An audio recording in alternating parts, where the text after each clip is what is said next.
నేను ఇప్పుడే చెప్పాను, ప్రజా సమస్యలపైన లేదు ధ్యాస లేదు ప్రజాప్రతినిధులకి, ప్రభుత్వానికి లేదు, అధికార పార్టీ ప్రజాప్రతినిధులకు లేదు. రైతాంగ సమస్యలపైన ధ్యాస లేదు. రైతాంగం దెబ్బతింటానే దాని గురించి ఆలోచించారు. కేవలం వారి యొక్క సొంత ఆదాయాలు, సొంత ఆస్తులు పెంచుకోవడం ఒకే ఒక ధ్యాసతో ముందుకు పోతూ ఉన్నారు. అధికారులకు వారు చెప్పినట్టుగా చేసేదానికి, వారి మెప్పు పొందడానికే ప్రయత్నం చేస్తున్నారు. అందుకోసమే ఈరోజు ఈ అనంతపురం జిల్లాలో ఈ దుస్థితి అనేది కూడా ఎప్పుడూ లేని విధంగా కూడా, నేను కూడా 30 సంవత్సరాల కింద మొట్టమొదటిగా ప్రజాప్రతినిధిగా 96లో ఎన్నికైనా, 29 ఏళ్ళు 30 సంవత్సరాలు. ఎప్పుడు అనేక ప్రభుత్వాలు, నేను ఇంకా ప్రజాప్రతినిధి ఉన్నప్పుడు అపోజిషన్ ఇదే తెలుగుదేశం పార్టీ అధికారంలో ఉండేది చూశాను, ఇతర పార్టీలు ఉన్నప్పుడు అధికారంలో చూశాను, మేము అధికారంలో ఉన్నప్పుడు మా పార్టీ కూడా అధికారంలో ఉన్నప్పుడు చూసాం. కానీ ఎవరు ఎప్పుడూ లేని విధంగా ఈరోజు ఈ జిల్లాలో దోపిడీ అనేది కూడా జరుగుతూ ఉంది.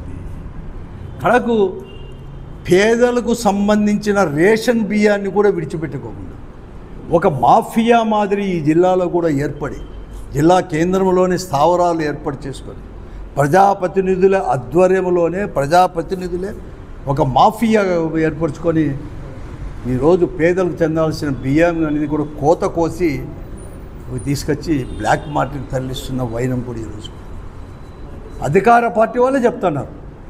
వారికి అంతో ఇంతో వారి కోసం చేసే పార్టీలు, వాళ్ళ పార్టీ వాళ్ళే ఆ పేపర్లో కూడా ఈనాడు కావచ్చు, జ్యోతి కావచ్చు, లేకపోతే ఏబిఎన్ కావచ్చు, ఈటీవీలు కావచ్చు, ఫైల్ పెద్ద పెద్ద పదార్థాలు, ఇంకా యూట్యూబ్లో జనము ఏమి చేస్తుందో ఏమో అంత పెద్దగా చేస్తుంది కూడా ఆ మాఫియా ఒకటి జరుగుతుంది. ఇంకోటి ఏదో భూదండాలు. ఈరోజు అందరూ భయపడుతున్నారు, రైతులు భయపడుతున్నారు. మా భూములు ఎవరు ఎప్పుడు ఇబ్బిక్కొమ్మతారో, ఎప్పుడు మార్చేసుకుంటారో ఈ అధికారులను పట్టుకొని. ఎక్కడన్నో సార్ పేదోళ్ళు 1 సెంటో 2 సెంట్లో 5 సెంట్లో 10-15 సెంట్లు ఉండే వాళ్ళు కూడా బిక్కుమంటున్నారు. ఎప్పుడు ఎవరి స్థాయిలో ఖాళీగా ఉంటే చాలు ఎవరు వచ్చి ఆక్యుపై చేస్తారు అని చెప్పేసి. ఈ జిల్లా కేంద్రంలో తీసుకోండి,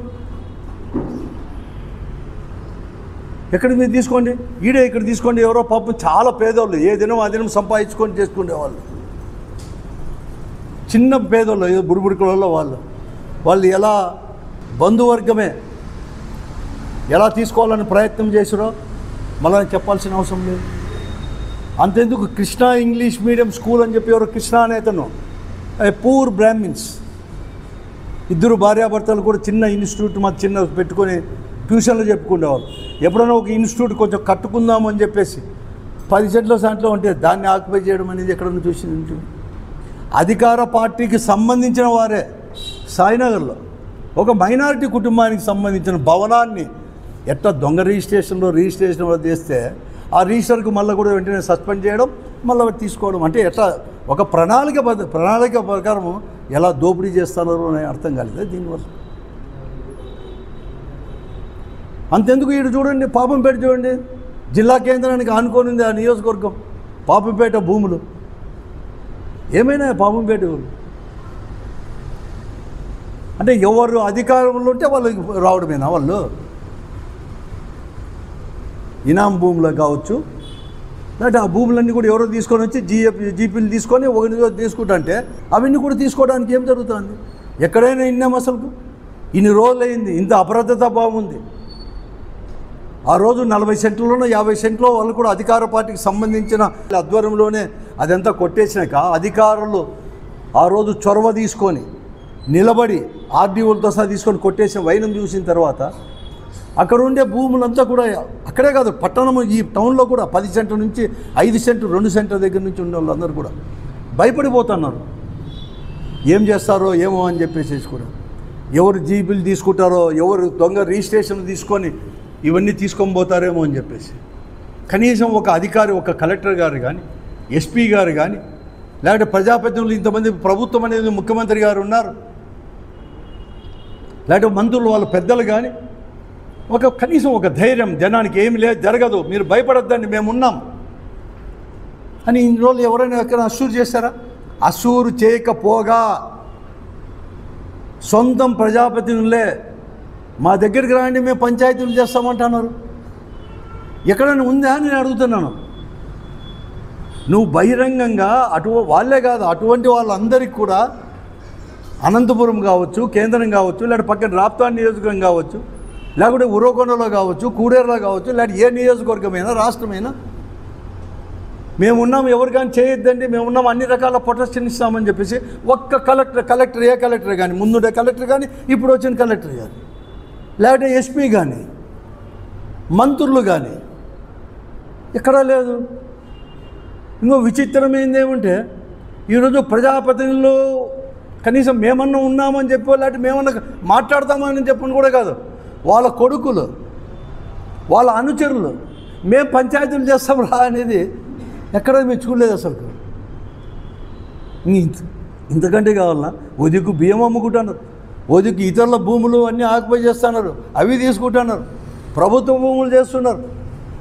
అంతేందుకు ఇండ్లు లేరని చెప్పి ఇండ్లు లేని వాళ్లకు ఆ పొద్దు జగన్మోహన్ రెడ్డి గారు ముఖ్యమంత్రిగా ఉన్నప్పుడు కావచ్చు, లేకపోతే రాజశేఖర రెడ్డి గారు ముఖ్యమంత్రిగా ఉన్నప్పుడు కానీ, ఇంకో ఎవరు ముఖ్యమంత్రిగా ఉన్నా కూడా గతంలో 1.5 సెంట్లో 2 సెంట్లో సెంటో భూమి ఇస్తే ఆ జగనన్న కాలనీలో ఇదే అనంతపురంకు సంబంధించి, లేకపోతే సింగనమల నియోజకవర్గం సంబంధించి పసులూరు కావచ్చు, లేకపోతే ఆ చిన్మయ నగర్లో ఆ రోజు జగనన్న కాలనీలో మున్సిపాలిటీ స్థలంలో ఒక్కొక్క సెంట్ ఇస్తే ఈరోజు ఆ ఒక్క సెంటు అందరూ కూడా ఒక్కొక్కరు 3 సెంట్లు 4 సెంట్లు ఆక్యుపై చేసేసారు.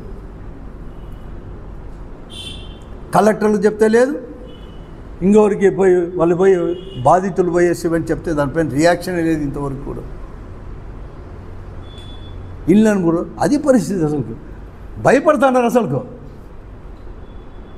దోపిడీదారుల కంటే కూడా ఈ జిల్లాలో ప్రజాప్రతినిధులు, జిల్లా కేంద్రం దగ్గర నుంచి అందరూ నో ఎక్సెప్షన్ అట్ ఆల్.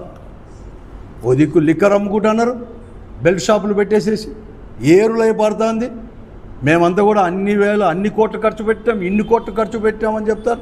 ఇంకో దిక్కేమో మేము ఇన్ని కోట్లు ఇచ్చినాం, అన్ని కోట్లు ఇచ్చినాం, మేము టికెట్ తెచ్చుకోవడానికి ఇన్ని కోట్లు ఖర్చు పెట్టినామని చెప్తారు. మళ్ళీ ఈరోజు కష్టపడి రూపాయో 2 రూపాయలో కూడబెట్టుకొని 5 సెంట్లో 10 సెంట్లో కొనుక్కున్న వాళ్ళకి వాళ్ళ తాతనో ముత్తాతనో తండ్రో సంపాదించిన ఆస్తులను కూడా గద్దల మాదిరి కొట్టుకోవాలని చూస్తున్నారే. ఇంతకంటే సిగ్గుచేట అంటాం. ఓపెన్గా పత్రికలో రాసినా మీకు సిగ్గు లేదు. అసలు మీరు మళ్ళీ బయటకు వచ్చే ప్రజలకు ఎట్లా మకం చూపిస్తానని నేను అడుగుతాను. మీకు చీము రక్తం లేదా అంటాను ఈ జిల్లాలో ఉండే ప్రజాప్రతినిధులకు. How dare you are all అని చెప్పి నేను అడుగుతాను. ఎంత ధైర్యం మీకు మళ్ళీ ప్రజల మధ్యలోకి వచ్చాయి, ఇంత అధ్వానంగా మీకు తీసుకోబోతుంది, మళ్ళీ అదరగొట్టాలని చూస్తారు. ఇంతకంటే ఏం లేదు. తప్పకుండా ఇప్పటికే కూడా వైఎస్ఆర్ కాంగ్రెస్ పార్టీ ఇక్కడే కావచ్చు ఎక్కడైనా కానీ చాలా స్పష్టంగా చెప్పాం, ఎదుర్కొంటాం. ప్రజల తరపునే కూడా ఇటువంటి బాధితుల తరపున ఎవరు భయపడద్దండి. కలిసికట్టుగా వీళ్ళు ప్రతినిధుల ముసుగులో, అధికార పార్టీ ముసుగులో ప్రజా సమస్యలు పక్కన పెట్టి వారి ఆదాయాలకు వచ్చేసిన ఆగడాలని ఎదుర్కొంటాం, కలిసికట్టుగా ఎదుర్కొంటాం, తగిన బుద్ధి చెప్తామని చెప్పేసి కూడా చెప్తున్నాం.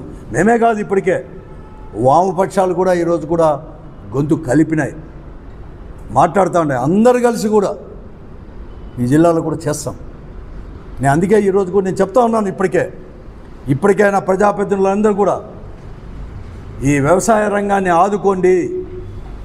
విత్తనాలు ఊరికే ఇవ్వడమే కాదు, గిట్టుబాటు ధర కూడా కల్పించండి. మీరు ప్రకటించిన దాన్ని కూడా వెంటనే కూడా చేసే వ్యవసాయం చేసుకోండి. లేకపోతే జరగబోయే పరిణామాలకు పూర్తిగా మీరే బాధ్యత వహించాల్సి ఉంటుందని చెప్తాను.